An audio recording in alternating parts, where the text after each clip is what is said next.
पूर्वांचल में मौसम के साथ अब चुनावी तपिश भी बढ़ने लगी है। राजनीतिक दलों के दिग्गज एवं स्टार प्रचारक इधर का रुख करने लगे हैं। प्रधानमंत्री नरेंद्र मोदी आज भदोही आ रहे हैं। वह पूर्वांचल की भदोही, प्रयागराज, मिर्जापुर और जौनपुर लोकसभा सीटों को एक साथ साधेंगे। लेकिन बदले सियासी हालात में भदोही सबसे अहम सीट बन गई है। यहाँ मुकाबला त्रिकोणीय है। भदोही का निर्माण वाराणसी से विभाजन के बाद हुआ है, जबकि वाराणसी मोदी का संसदीय क्षेत्र है।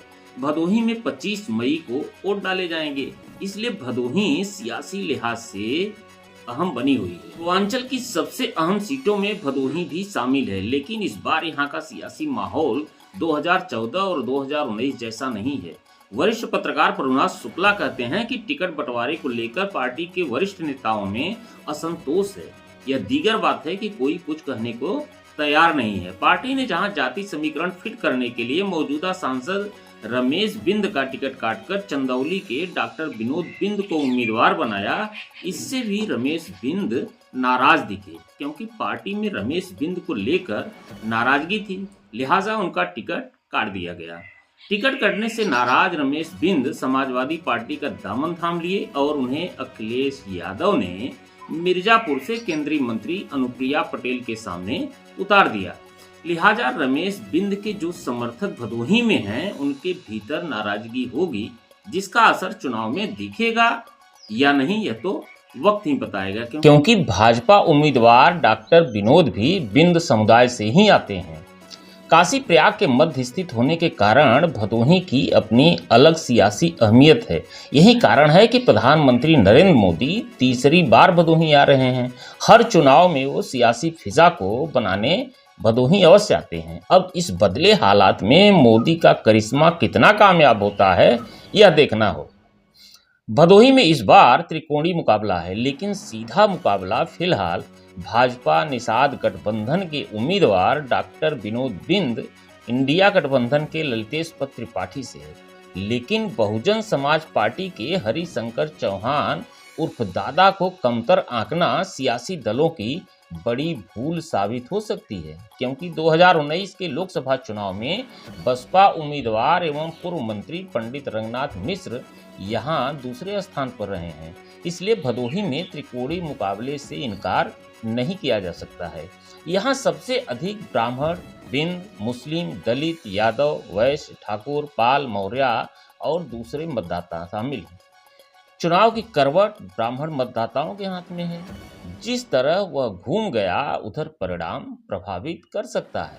इस बार ब्राह्मणों की उपेक्षा का असर सोशल मीडिया पर तीखा दिख रहा है। अब जमीन पर कितना कामयाब होगा, यह देखना होगा। प्रधानमंत्री मोदी के लिए भदोही सीट अहम हो गई है, क्योंकि वाराणसी जीत के बाद अगर भदोही प्रभावित हुई तो उनके लिए यह अहम चुनौती होगी। प्रधानमंत्री मोदी अब भदोही चुनाव की दशा और दिशा मोड़ने में कितनी अहम भूमिका निभाते हैं, यह वक्त ही बताएगा। वैसे 2014 और 2019 में भदोही भाजपा की झोली में गई है, यानी प्रधानमंत्री 2 बार काशी में हिंदुत्व का परचम लहराया तो भदोही भी उनके साथ बड़ी मजबूती से खड़ा रहा। लेकिन जमीनी हकीकत है कि पार्टी के निर्वाचित सांसद भदोही की मूल समस्या पर कभी काम नहीं किए। भदोही में विश्वविद्यालय, मेडिकल कॉलेज, जिला अस्पताल, गंगा कटान, कुनिया, कालीन की समस्या, धन तुलसी, रामपुर टेला में गंगा सेतु निर्माण की बात आगे नहीं बढ़ी। गोपीगंज की कंबल मिल, औराई की चीनी मिल और भदोही की इंदिरा मिल बंद हो गई, जिस पर कोई बात आज तक नहीं हुई। यह मुद्दा बसपा, सपा और भाजपा की तरफ से भी उपेक्षित रहा है। निर्वाचित नेता सोलर लाइट, हैंडपंप, छोटी सड़कों पर अपनी राजनीति फिट करते रहते हैं, जिसकी वजह से भदोही की जनता जमीनी मुद्दों को लेकर खासी नाराज दिख रही है। भदोही की ज्ञानपुर विधानसभा सीट से निषाद पार्टी के विधायक विपुल दुबे का कहना है कि प्रधानमंत्री नरेंद्र मोदी के कार्यक्रम को लेकर सारी तैयारियां पूरी हो रही हैं। प्रधानमंत्री की जनसभा से भदोही का सियासी माहौल और अधिक मजबूत होगा। यहां से भाजपा निषाद गठबंधन चुनाव जीतेगा। सभी कार्यकर्ता एक साथ मिलकर प्रधानमंत्री के कार्यक्रम को सफल बनाने में लगे हुए हैं। जिला प्रशासन पीएम की रैली को लेकर सतर्क है। जिला पंचायत अध्यक्ष अनिरुद्ध त्रिपाठी का कहना है कि प्रधानमंत्री मोदी के आगमन को लेकर 5 हेलीपैड बनाए जा रहे हैं। यह कार्यक्रम राष्ट्रीय राजमार्ग के पास ऊंज में होने जा रहा है। प्रधानमंत्री की रैली से पार्टी को बहुत बड़ा लाभ होगा। भदोही में जब जब प्रधानमंत्री ने रैली की है तब तब इस सीट पर भगवा का परचम लहराया है। वहीं भदोही से सपा विधायक जाहिद बेग ने मोदी के भदोही आगमन पर तीखा हमला बोलते हुए कहा कि मोदी 10 साल में तीसरी बार भदोही आ रहे हैं, लेकिन जनता से नए रोजगार डेवलपमेंट देने का वादा किया। कितनी नौकरियां आपने उपलब्ध कराई? भदोही में विदेशी ग्राहक गोरे और कालों की लाइन लगवाकर कारपेट की खरीदारी करवाएंगे। वह लाइन कहाँ है? कारपेट उद्योग को बढ़ावा देने के लिए MEIS से 7% मिला करता था, जिसे बंद कर दिया गया। अब लाइसेंस 1% से भी कम मिलता है।